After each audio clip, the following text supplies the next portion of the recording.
But the positive command, be transformed. Be transformed. Now, it's a word, metamorphosis. If you know the Greek word metamorphosis, it means to change, right? It's the process a tadpole goes through to become a frog, a caterpillar goes through to become a butterfly. It's a radical change, right? It's not the same anymore.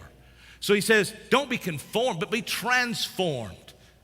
Be transformed, and basically, the goal isn't nonconformity, the goal is transformation. You see, the goal is not just for you to wear black clothes and to look different. That's external. That's behavior modification. The goal is internal transformation. The goal is your mind changes. The goal is you don't look like the world anymore, you look like Christ. The goal is you're transformed to the point that your life is now defined by Scripture, not the culture. That's what the goal is. Notice it's present tense. It's really a present passive imperative. Now let me explain what those things mean, all right? I always told you I'm going to use all the Bible stuff, but I'm going to explain it because I think it's important that you know it. Present tense, that's obvious. It's present tense. Be transformed. That means today, be transformed. It doesn't mean you were transformed. It means I'm always doing it. It's an ongoing process.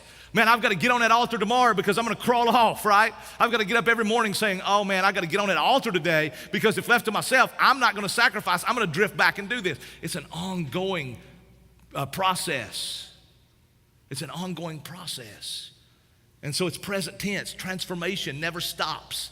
You're continually being transformed as you're looking more and more like Jesus today than you did last year, right? Be transformed. It's present tense, and it's passive imperative. Passive means God does it in you. It's God's grace that grows you. It's God's grace. Just like God's grace saved you, God's grace grows you, transforms you into His image.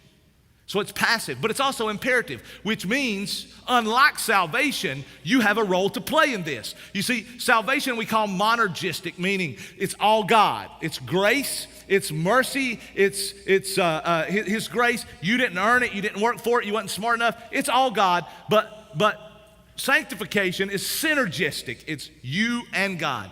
You're linking arms because you both have a role. God's growing you, but you have to apply yourself. You have to do the work, right?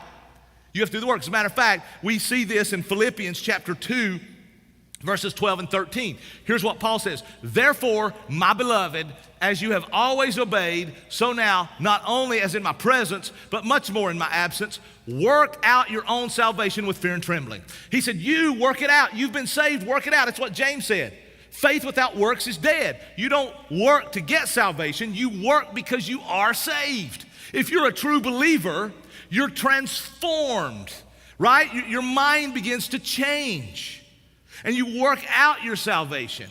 Matter of fact, if you're a true believer and your life has not changed in a long time, you're probably not a true believer, right? Because there will be change. And so he says, work out. You've got a role to play. You've got a role to play. But now look what he says in verse 13. For it is God who works in you, both to will and to work for His good pleasure. It's God who does it. It's you and God. Justification, all God, monergistic. Sanctification, growing to be like Him, you and God. God does it, but you've got to apply. You've got to work. You've got to give yourself to it. You've got to put in the hard work, right?